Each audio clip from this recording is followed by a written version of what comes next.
CRKN stock analysis next week and onward. Is it a buy or not? Watch this 1-minute video till the end to find out.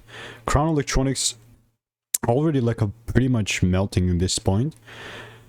I mean, I've talked about it before, but on 30th of January, or that was Thursday, we had a split, which is 1 to 50, you know, so the price got times by 150, and that puts us a while like a very down pretty much. And I mean, my previous bias on this was just always bullish and bearish and whatnot, and I'm not even trying to be bad or like pessimistic or anything, but that's the reality.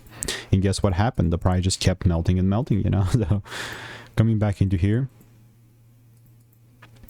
this is how it looked like before. So I said if I see a break beneath the lows, I'm taking things down, and that's exactly what happened. That was a plus 3R.